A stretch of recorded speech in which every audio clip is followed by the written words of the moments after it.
Elaine has a plan. I have a plan? How What you is doing? this? Why do you have a generator? Because my car didn't turn on this morning. That's why I need to get a new battery. Anyway, my dad said I could bring this with me to school, so I did, but my car is locked, so I brought this with me and carrying it. It's really Do you need a job? Did you start the meeting? If not, the make me see room, like on Teams, go out there. Thank you. That's just not the Make You See room. We already had the Make You See meeting. You already had it? But this is the better room. I totally forgot that it was at ACM. 5:06. Association So I showed up Yeah. 20 minutes late. computer science and stuff. What's your guys' meeting topic today? AI and medicine. I ran it. AI and medicine. So if you want to do a machine learning model that predicts cancer readmission. During Make You See. Yeah, go for it. Oh, hi.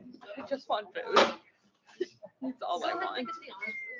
And plus, you guys will get food when you sign in, so don't worry about it. Hi. I just want food. Elaine, you're doing great. What? This is so much output. Yes, mine Actually, this does both air and.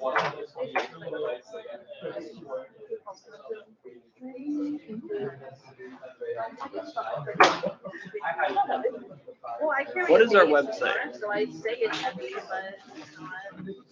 I just want people to acm.uc.org.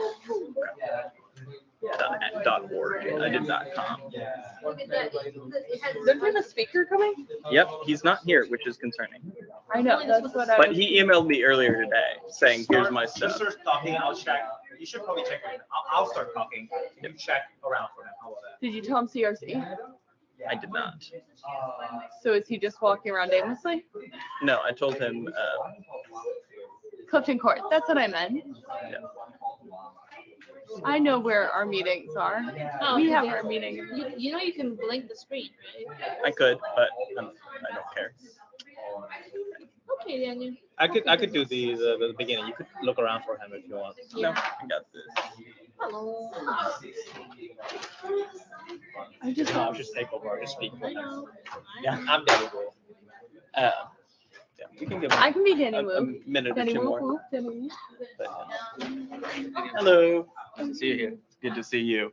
Yep. So we'll do a couple announcements. You can get some food first if you want. But yes, we'll do a couple announcements and then I've got your thing. I actually sent you another Right one. here. If you Oh, could okay. hold it again, if you don't mind. I figured you will be connected, so that'll be easy. Is it this? One, there should be one more. I just sent it like 1 minute ago.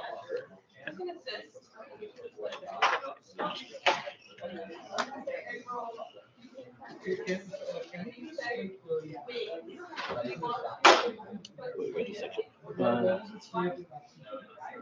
Oh, my bad. It's still in my inbox for some reason. I'm doing it right now.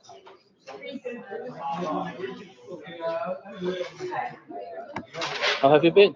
I've been very well. How have you been? Good, good. I still remember, you first came into my office, right? Yeah. And now you're doing all great things. That's awesome. Yes. Good. Just some intro slides, so I don't. Yeah. So would most people be computer science? Yep. Various things in technology, mostly computer science, some IT, some Maybe business analytics. yeah, but mostly computer science. Okay. Good.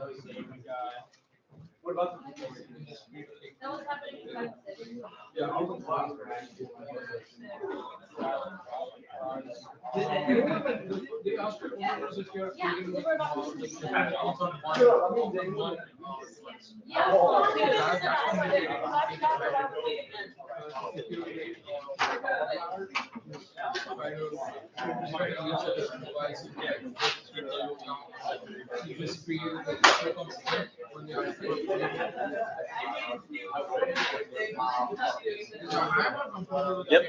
Welcome everybody to general body meeting number 6. Feel free to go get some food while we're doing some announcements. beers, and then we'll have Danny talk in just a second. But yes, feel free to go get some food right now. Rain, shadow, legend.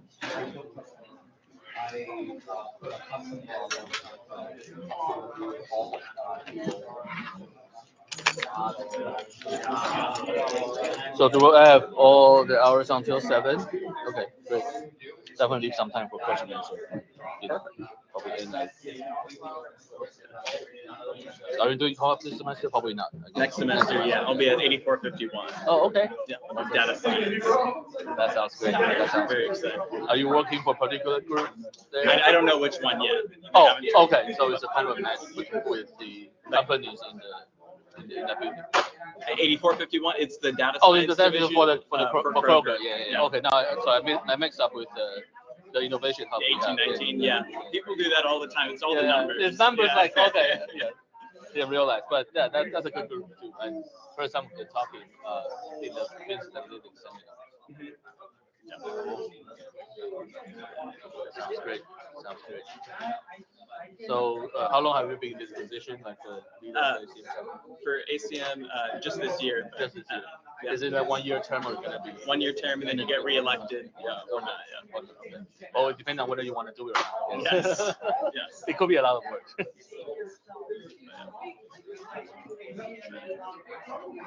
So I heard some from Scott, but it seems that you are most interested in data science / security type of thing. Data No? science, yeah. Not so much security, Not so but, much, but okay. yeah, But data science, AI, that kind of stuff. Okay. Yes. Okay. So similar, but a little bit different. Yeah, a little different. Yeah. Specifically, like economic data is my favorite. Oh, I Yeah. see. But yes. Sounds very exciting. Yeah. We'll start getting through some of the announcements while you guys are getting food. And then once you guys get food, we'll start with the full presentation. So what is ACM at UC? You guys should probably all know, but we're the student chapter of the Association for Computing Machinery. Anybody who likes tech, feel free to come to all of our meetings because that's what we're all about. Specifically CSIT, all these information technology majors. If you like tech, that's what we're here for. Yeah, so if you just want to collaborate, make friends, learn more about everything tech, we're here for you. We do lots of cool stuff. We do events, we do socials. We had a social the other day. It was bowling. We got reposted by the official ACM account, so that was pretty cool. Yes, all that cool stuff. And then next semester we'll have Revolution UC, which is our hackathon. For membership requirements, remember you just have to come to 2 meetings to be able to vote in our elections at the end of the year. You don't have to pay any fees. You don't have to do anything like that. Just attend 2 meetings. And just follow the code of conduct, be good people. You got that. Most of you should be on the Discord because that's probably how you found out about the meeting today. But if you're not on the Discord, yeah, fill that out right now.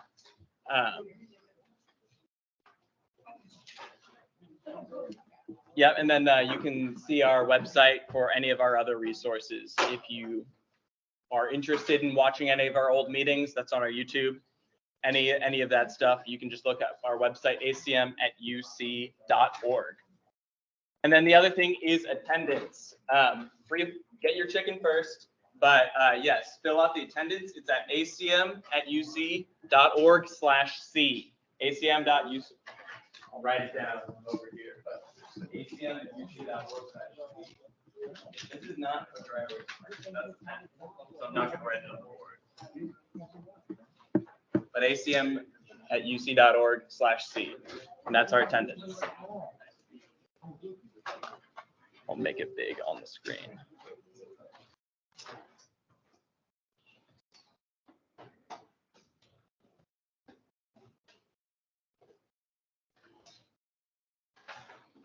That.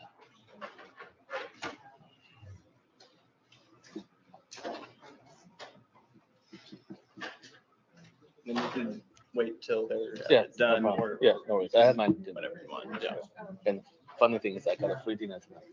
Yeah. I went to Panda Express, and then they say, "Oh, we're almost closed." So you just, Really? they closed the machine. Yeah, Wow. So I went through. There's only me there, and I went to get the stuff, and then already paid the cost machine already, so I got a $3.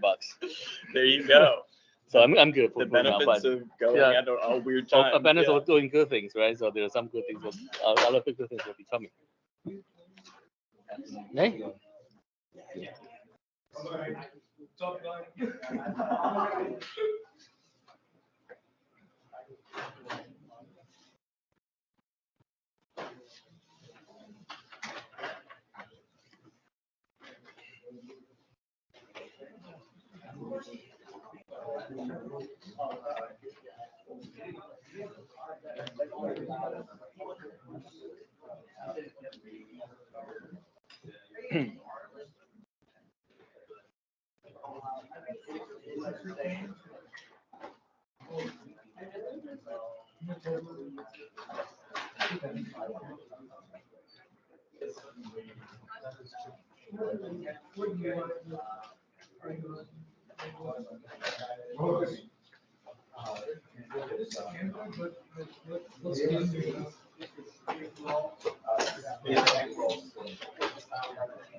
Hey.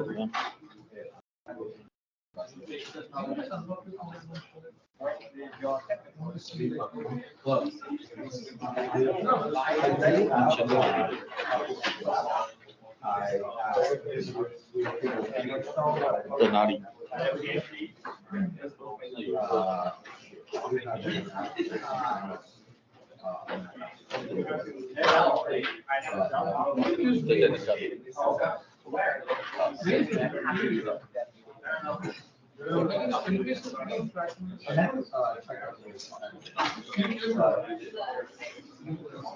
We have a little selfie. Yeah, absolutely.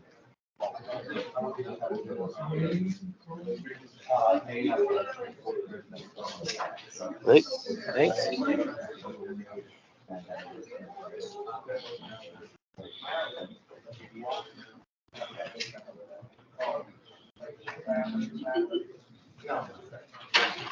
So our speaker today is named Dr. Danny Wu. He is a professor at the College of Medicine. He does his work in biomedical informatics. If any of you have heard about that, you're gonna hear a lot more about it tonight. But basically the idea is if you want to apply tech to anything in making the clinical process better, this is the guy you want to talk to. And he's gonna talk to us a little bit about that today. Thanks, Daniel. Yep. So, these ones are your slides. Very well. Thank you.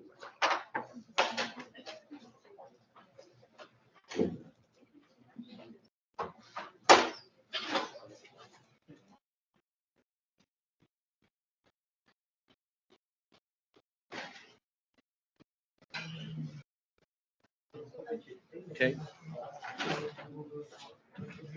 And you can present if you go to the three dots here and then present.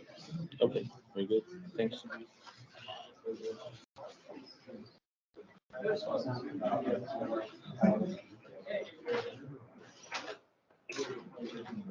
Okay. All right, guys, enjoy your food, and then I'm trying to share my research with you in an hour.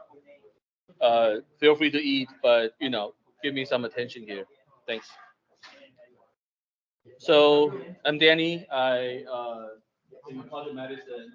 I don't normally on campus at this time, so it's a great pleasure to be here. This is actually my third or fourth time giving talk to this group. I think you remember in COVID, I even give a YouTube, kind of recording, so you can still find it over there. I have a tendency to go down my voice a little bit sometimes. So either you sit a little bit in the front or you do this. I'll speak up a little bit. I play a lot of different roles, but mostly doing data science, broadly speaking. I'll tell you what that means in my field.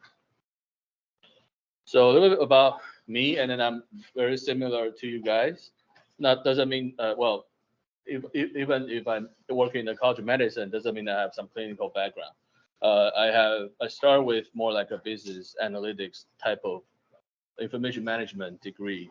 You can probably guess how old I am, right? And then go to Michigan and Ann For some people, that's the school shall not be named, but it's okay for me. I'm not a sports fan, but it's okay. I do my master's and PhD there, and then got a job in Cincinnati. So it has been 7 years from now. I think one thing I'm a little different from other PhD is I have some industry experience. So when I get, this fishbone is below, there are three main milestones of my education. Above are the industry experience. Those are really industry experience. And then, more and more moving to academia. But, I worked as engineer before. I worked in the customer relationship management. I worked, database analyst in the hospital, things like that. So I think one benefit is, one, I can still code, at age of 40 something, right? So, and then I can still solve problems, and I won't be tricked by my, fellow students or staff who tell me that this would take three days, because I will tell them that if I do this, I can do it in X amount of hours, right? So that's my background, and really for research, I'm building systems, and then it's a system made to solve problems. If you think about academic hospitals, they're basically doing three things: patient care, clinical research, and education, right? So they care patients, they explore knowledge, clinical knowledge, by doing clinical trials, and then they educate the next generation of physicians. So I have projects in all three areas, but if you look at the system component, it's probably not surprising when you start from data, but I do both structured and unstructured data. There's some analytics broadly defined in the middle. And as an information scientist, I care more about how those information can be delivered, right, to the end users, and then really solve the problems. So it's not just about building systems. It's not just about improving the performance of 5% more. It's really about whether those systems are effective or not. These are some buzzwords. I probably should put large language model there, right? Because it's another buzzword we can do. But you probably can guess what type of people or students I'm working with. So I do work with computer science students, some IT, some business analytics. I also work with medical science students because they possess great knowledge in clinical processes and clinical problems. More importantly, I'm working with design students, because in order to have a good system, the interaction between the human and the computer is very important. So I have, design students in my lab as well. And then my main appointment is in College of Medicine, but I am also affiliate faculty, so secondary appointment, if you will, in computer science and design. So that's how I get those students and the mentor. Well, if you're new to this topic, then I think this graph will help you a little bit in terms of taxonomy.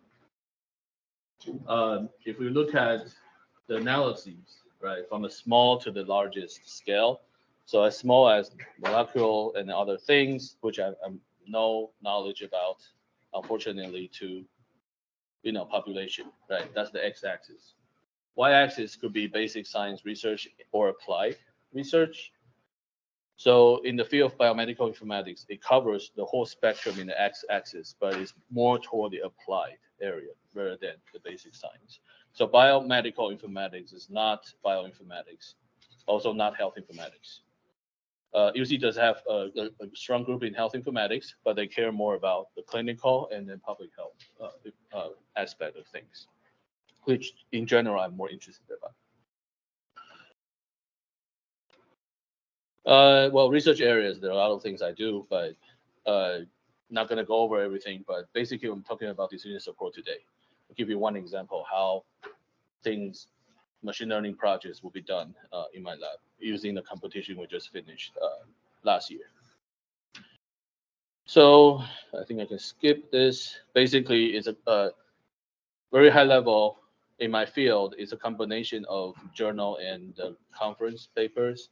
Computer science tend to favor conference papers. Medical school only look at journals, and then my field is a combination of two. That gives you a lot of opportunity for students to do their presentations, and then write papers to contribute their knowledge.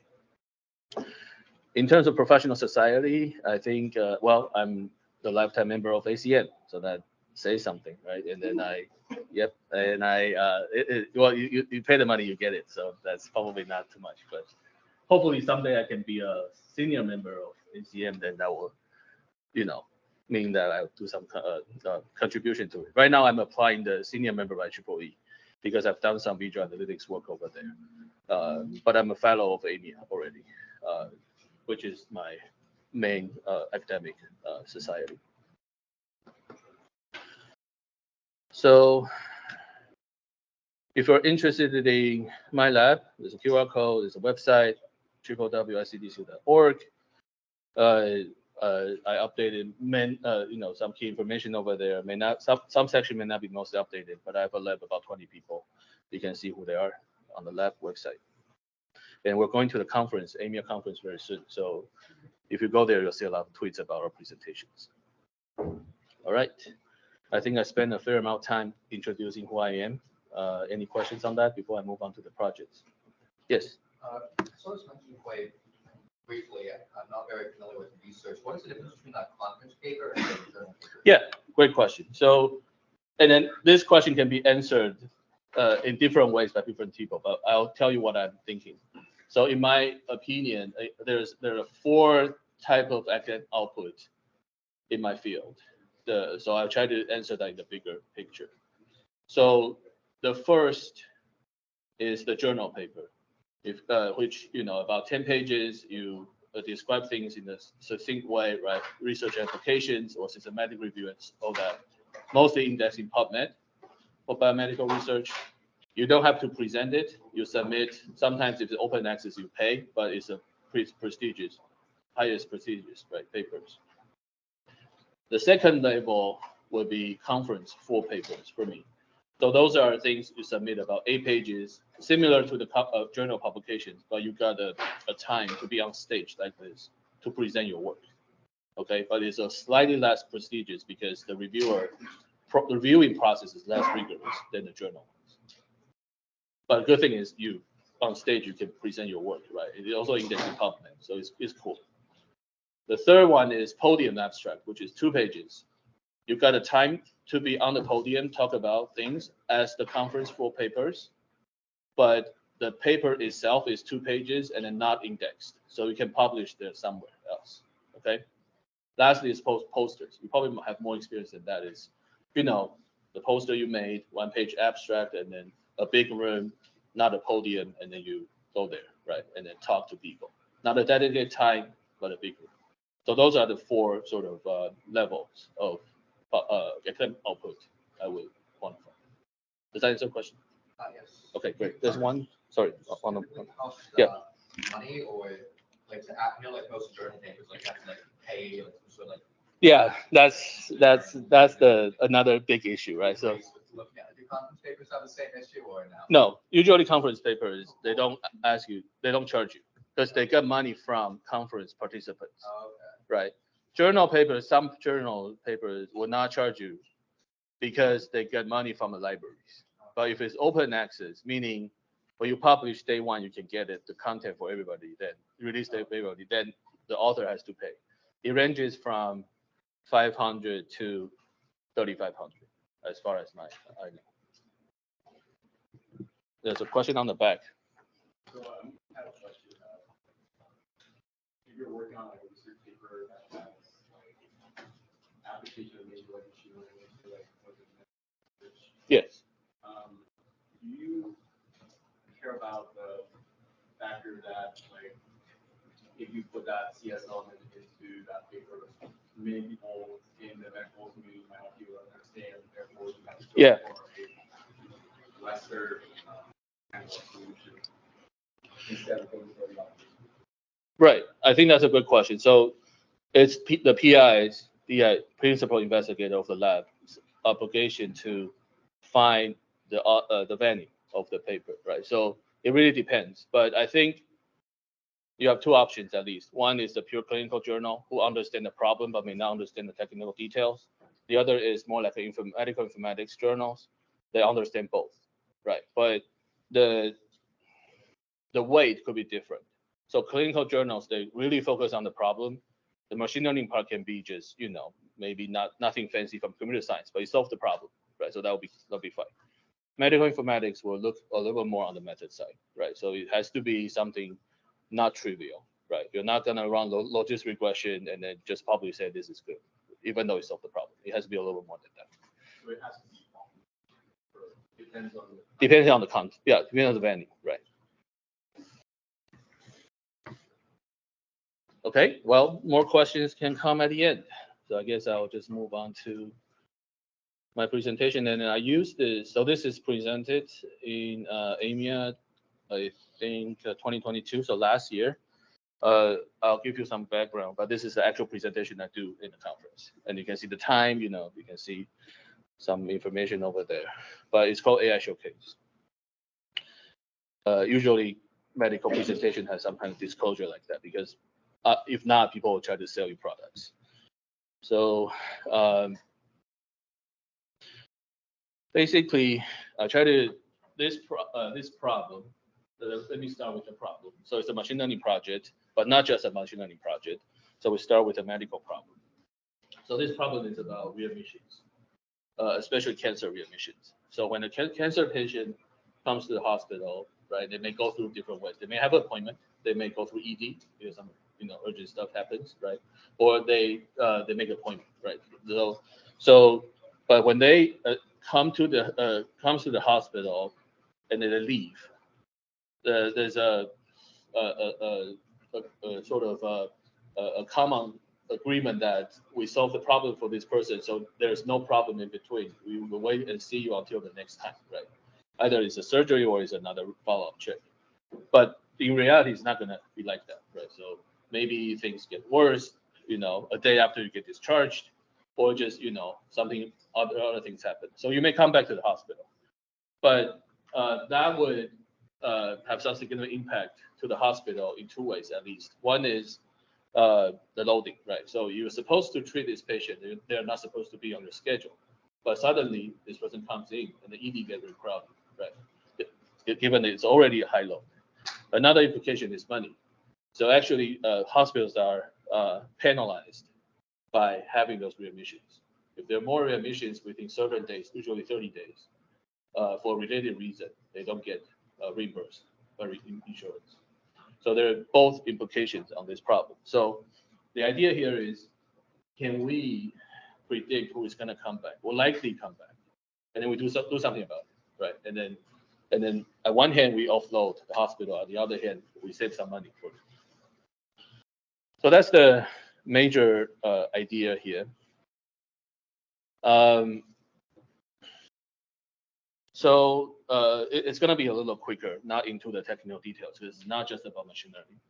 So what we do exactly, and then the slides give you some idea, but I'll describe that to you. Basically, we start with literature, right? Because it's predicting cancer remission. We were not the first group, I guarantee you, to do things. And then for any machine learning problem, it's very rare that in the medical field that one group will be the first. Because some people have done, even explore risk factors, that type of work. So we searched the literature and we found a bunch, right? And then we also work with clinicians who are working at UC Health. And then we identify collectively 81 variables that are likely to be the candidate or, input variable, if you will, of the model. And then further, we selected a little bit, right? I mean, it's not data-driven approach, right? It's not model telling us which ones are good, but it's more about ideas from the clinician say, oh, 21 out of the 81 are great, more likely than the other, right? So we have these two groups. And then basically, we go through the standard machine learning pipeline, right? So we have those variables. We collect the data from EMR. We do, I believe, 80-20 split, right? We do, I think we do only 5-fold cross validation, and then we train the model on classic machine learning models. Nothing fancy, nothing deep learning, because it's a competition. It's a very short period of time. We need to respond in 3 or 4 months, in order to move on to the next stage. So there are 3 stages. So nothing fancy. I'm sorry for this particular group, but it's a standard process. As long as you know machine learning, even at surface level, this is basically what we did. But there are a lot of things that to make sure that what we are trying to see is really the thing. Like, how do you define readmissions, right, from the data? It's a binary classification problem, 1 and 0. But how do you determine the 1, right, based on the messy data? There's no one definition tell you this is 1. You may think there is, but there's not. And then there are always exceptions. So we're looking at, you may already heard this statement, but a lot of effort in machine learning is really work on data preprocessing. And this is exactly what we did here. To understand, how to get the data correctly, how to deal with missing data, how do you determine the outcome variable, 1 and 0, right? And then when that's ready, the actual training is actually no secret in this project. So, well, unfortunately for UC Health data, we end up with 27.6 readmissions, meaning 1 of the 4 people who come and will come again in 30 days, which is an unfortunate number. But it's not super high. It's at the high end, but based on literature, it's still within the range. So these are the variables we input into the model. It's not, again, not like big data approach. We could have thrown in a lot of things and then train the model, but again, time is a limit and a constraint here. So in order to get those things right, it has taken a lot of time already. So from there, we also found that from the literature, there are some literatures I want to mention. Well, so there are 2 things we want to understand. One is if there is anybody who have developed a model, right, and then what's their performance. We need to beat them a little bit, right? We cannot be below them. If we're below them, there's no way we can publish. But if we can be a little higher than theirs, then it's good. So that's the threshold, right? Usually the AURC or AUC is the thing we're trying to shoot benchmark for. The second thing is intervention. What should we do if we have a good model, a good enough model, right? What other people have done, and then can we utilize that? So one particular paper we found was basically it's a call follow-up. So when a patient gets discharged from the hospital, usually there's a phone call to be made and then schedule an appointment, a follow-up appointment in 3 weeks. And then in this particular intervention is they call people and asking if they're doing good or not. If they are not doing well, then they schedule an appointment very close, maybe within a week or something.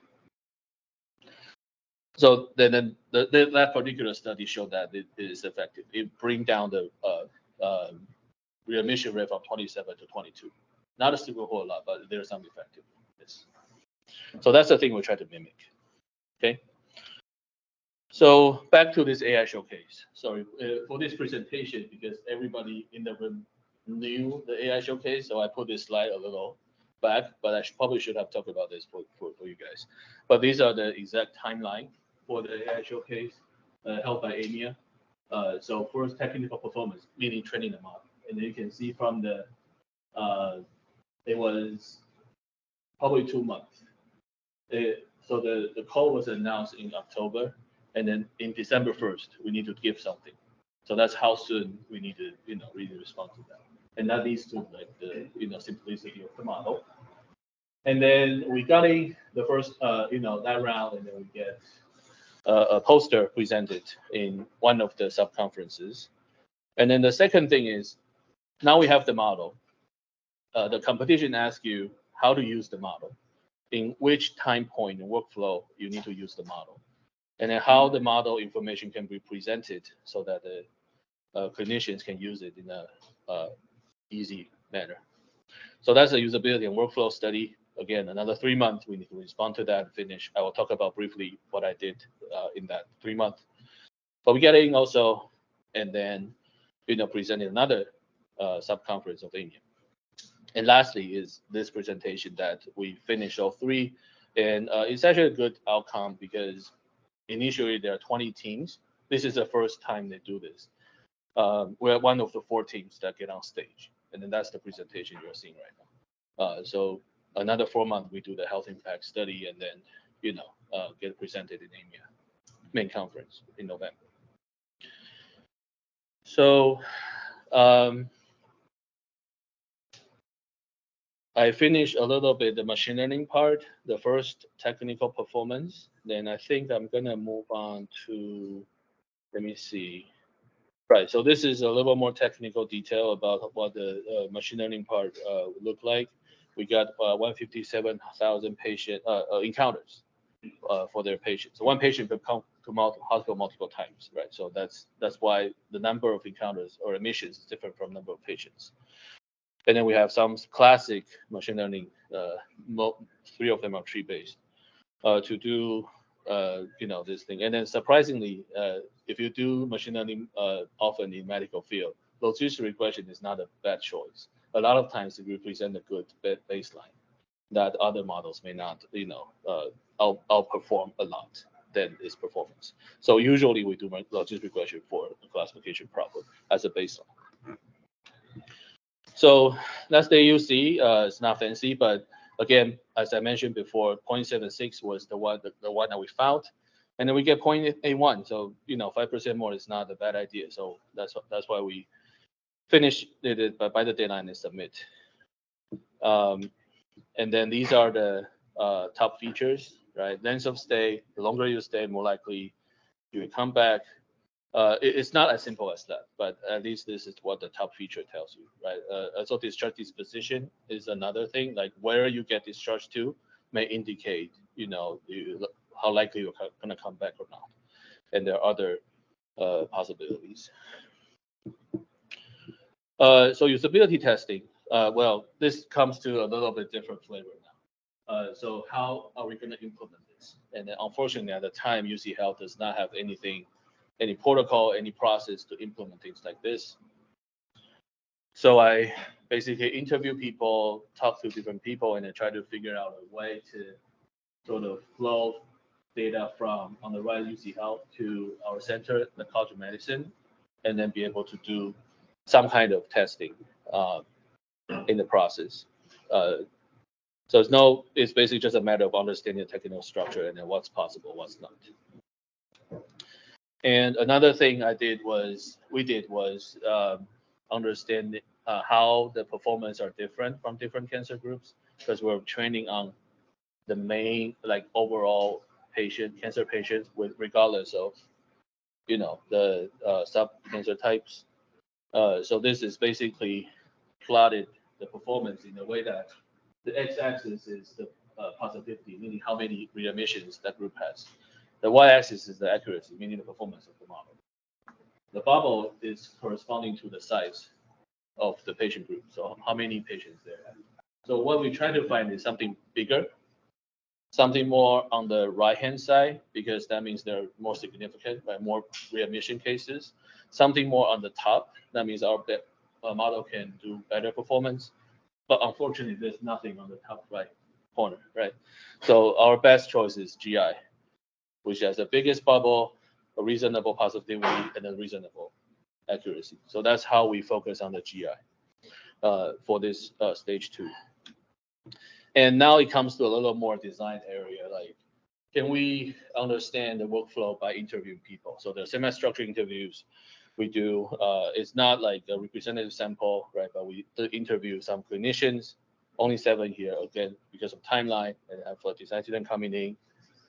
Do the thematic analysis, if you know what it means, basically qualitatively extract the things like you see over here, and then based on the interviews, each interview is about 45 minutes for those 7 participants, and then try to understand what are the opportunities, right, to utilize the model. This is not the final product, but for simplicity's sake, this is some mock-ups that the designer drawn if we want to develop the system. All right, so far so good. Okay. Yes. So, is there any reason why people would like to use based machine learning models? Search, because it's like more search, or is there any? You mean why to use those algorithms like I show here? Yeah. Well, I think on one hand, well, I don't know if it's there's any convention here, but I mean, based on the paper we saw, there are many people use tree-based, and they usually because they perform well. So people, the performance are bad, sometimes are better. So if you look at the medical literature, I mean, not talking about deep learning stuff, just talking about classic machine learning algorithms. Sometimes, as far as I know, usually random forest or gradient boost are top two. You will see in the literature that perform well in the medical problems. So usually we go with that. So it's just because of the performance. Yeah, because of sort of historically has been performing well for other problems. So we use that. It doesn't mean we cannot use other methods. Yeah. There's no strong preference. You can add more to it. You can add deep learning to to these problems. All possible.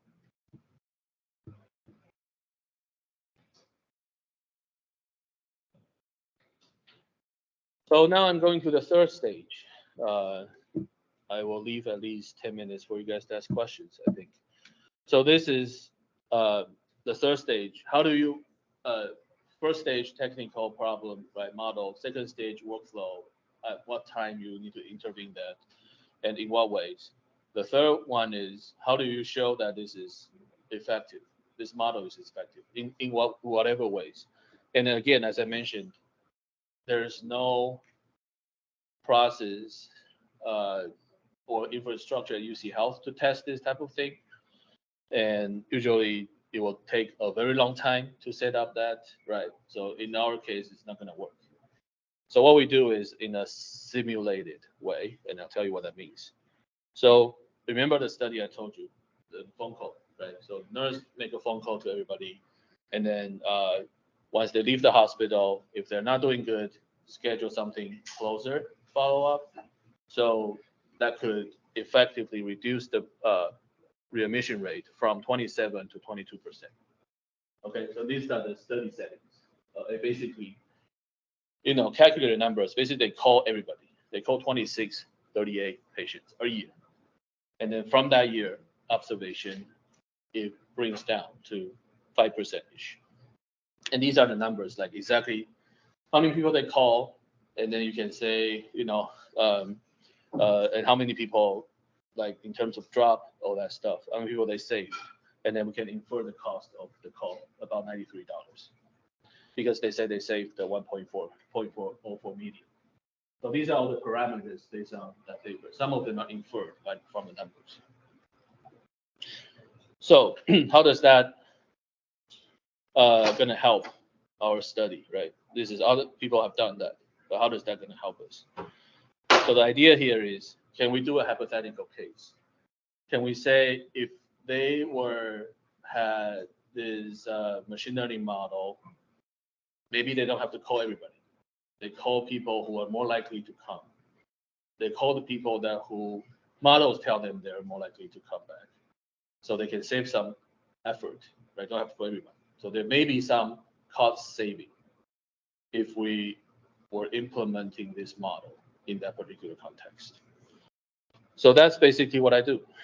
So it's on paper, right? I only do experiment model. But this is like without the model. So, the data is 1 and 0 model here. And then this is, let me see. Oh, this is with the model. So if we fix the sensitivity to be 90.9, meaning, we only catch the 90% of those who are going to come back. And then based on all the calculation, it's going to save 1,000,009. It's not even close to what they have. Why? Because if you miss one person in this context, you lose $10,000. So you would rather get everybody, right? You would rather call everybody. Well, you would rather call everybody who is going to come back. You don't want to miss anyone.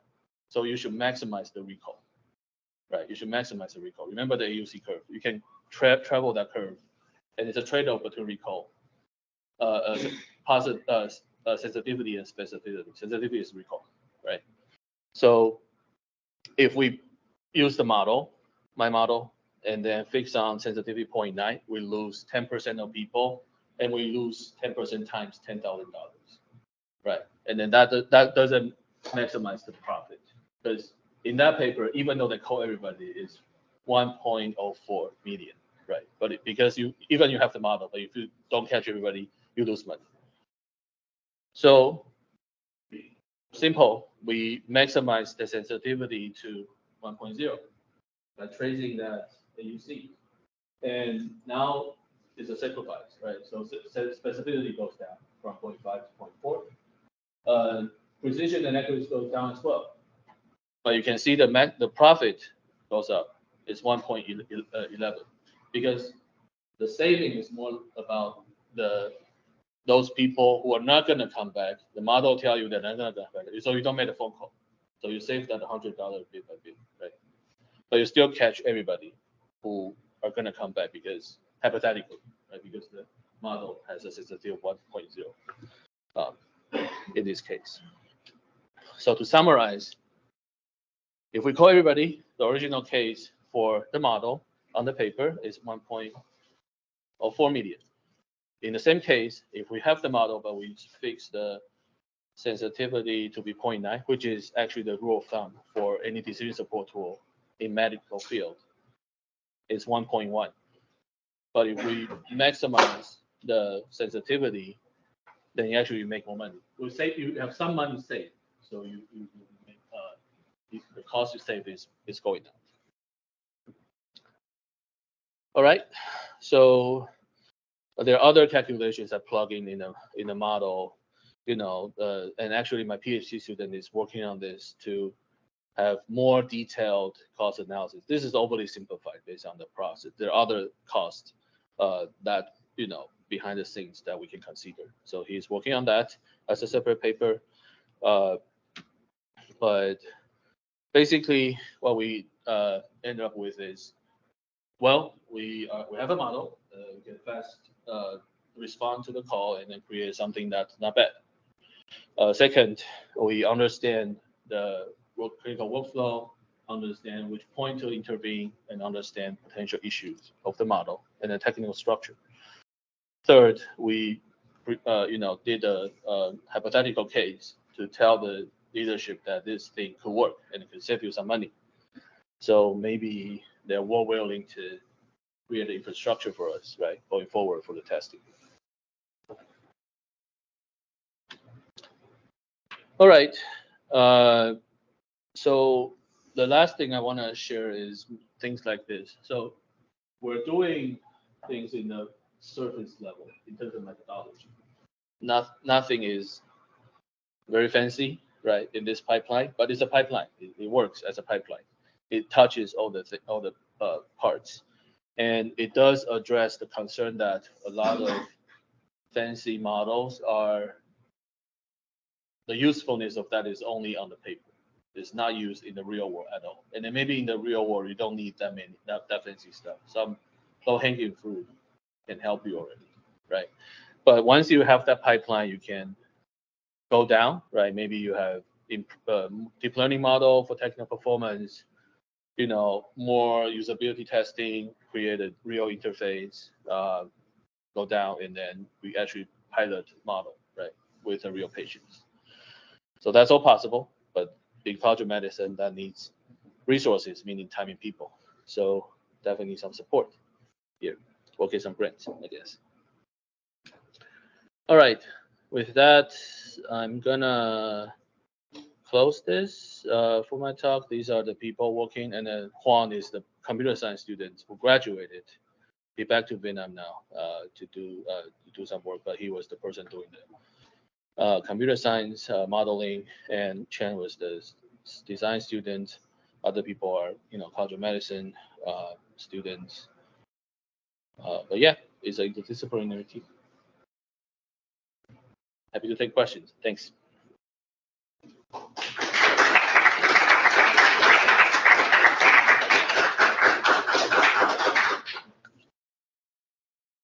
Well, we have 12 minutes. You got my time. Any questions? Johnny. So, what's the process of selecting a research topic in network? Oh, what's the process of setting up a research topic? Well, so in my lab in particular is a bidirectional street, meaning I have requests from clinicians, and then you can tell me what you want to do, and then what you want to learn, right? And then usually it's not going to be one person project, like the one here is going to be usually, depending on the project, at least 3 people working on it, right? So usually you climb the ladder. You may be a helper in the beginning, but later on you can be the lead of the project, right? And then if it's a computer science student as a lead, then it's definitely going to be more computer science focused. I saw a hand over there. No? Oh.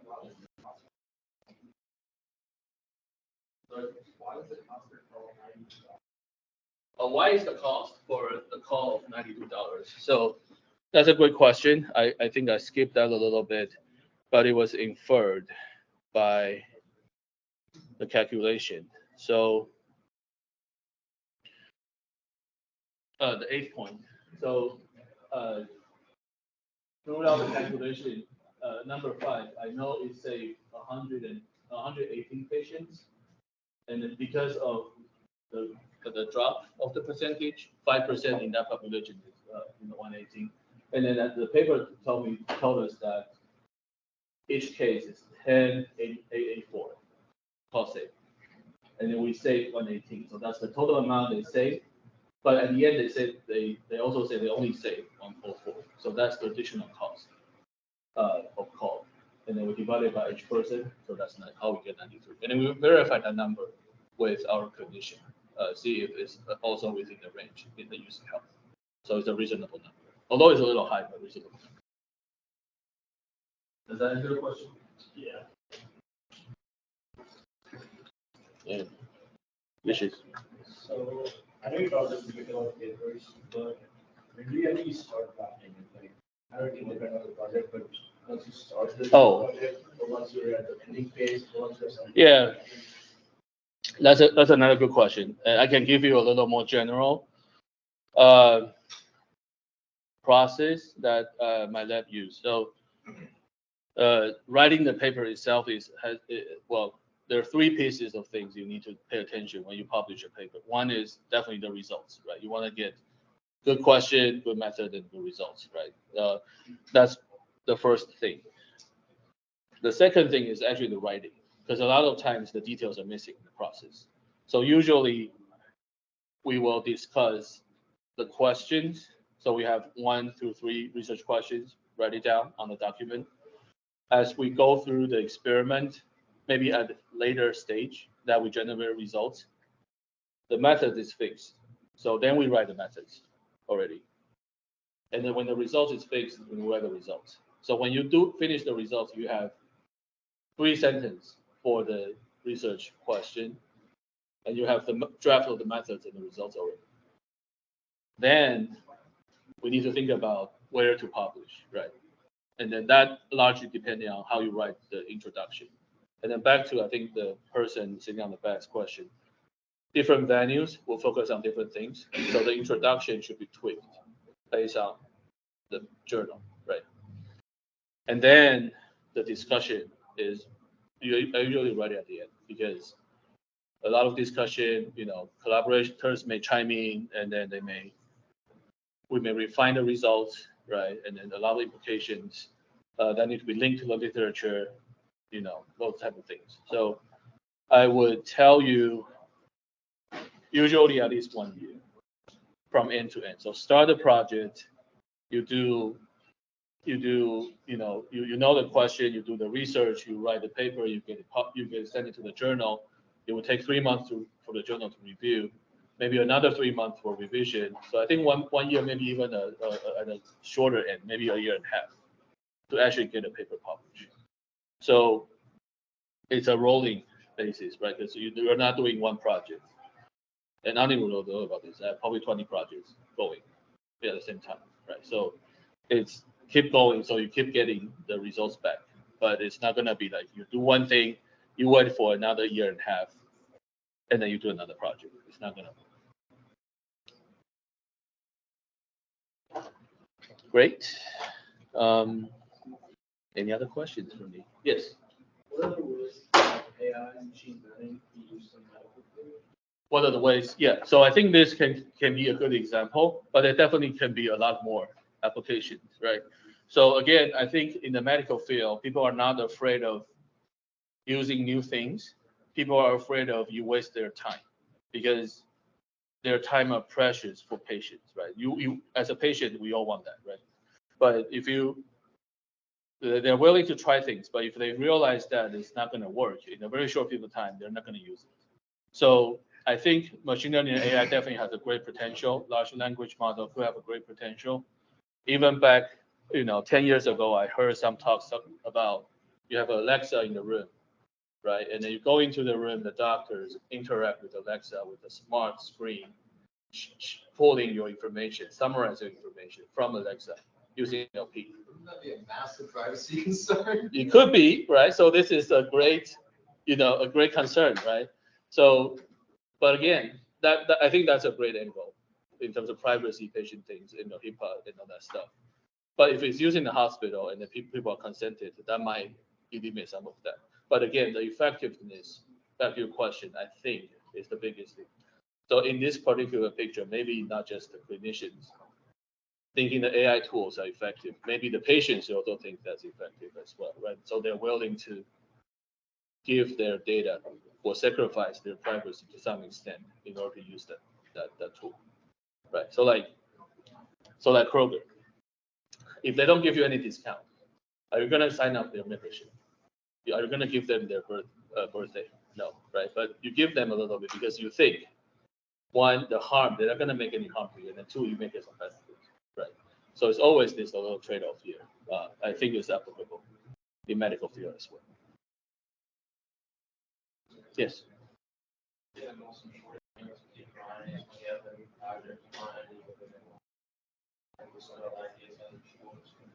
I missed the middle part. What's the most important? Oh, when doing project like this, interesting. So actually, that's a great question. I think in the medical field is the give and take. If I can summarize that in just one thing, is so you're forming well, first of all, you're not going to do it on your own because, you're not like me, I'm a scientist, I'm not a clinician. So I need to find a clinical partner, right, to do things. I need to find students to do work for me. So you need to be clear, even in the very beginning of the stage, in addition to the science, that who gets what, right? So for example, if I get Arnie Root on the team, if I get my design student on the team, if I get a doctor on the team, in the first meeting, I will just ask them, that's gonna be one of my slides. What's the authorship of this paper? If we're gonna apply this for funding, who is gonna be the PI? How much effort is gonna be covered? So unfortunately, it's not about the science itself. That is important, but equally important is how do you create a team so that people have the same goal and then they get a little share in the process. And I think that's the most important.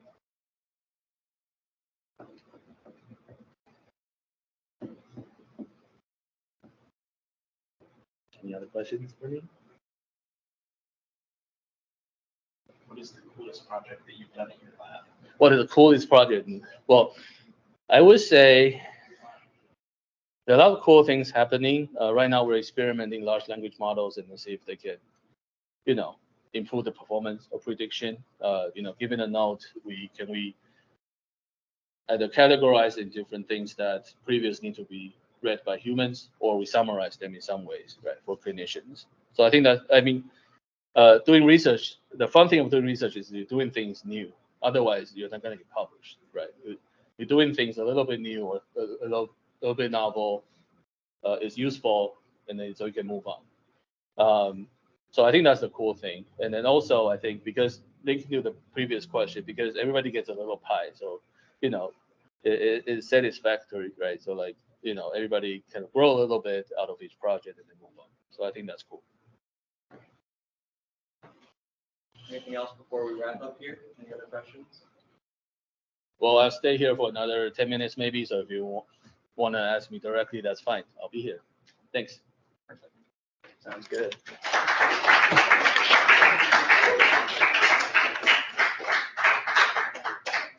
If you haven't filled out attendance, please do so, acm@uc.org/c.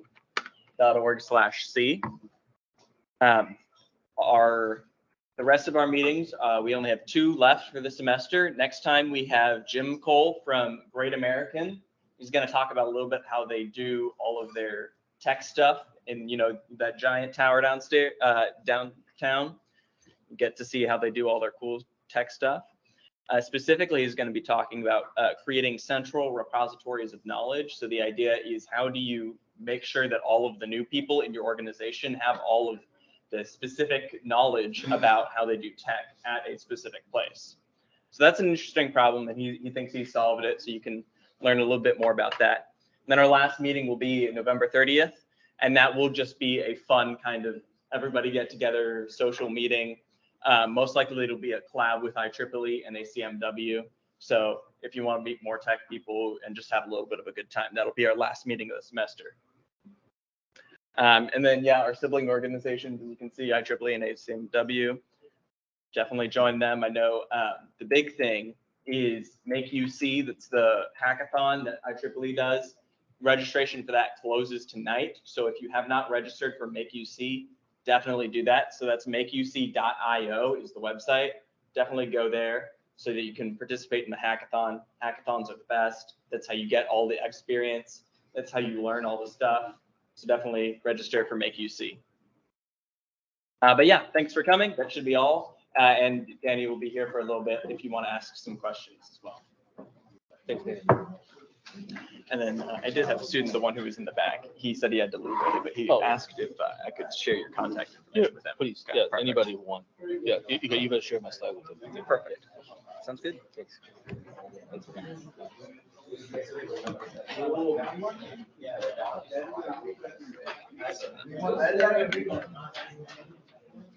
Yes.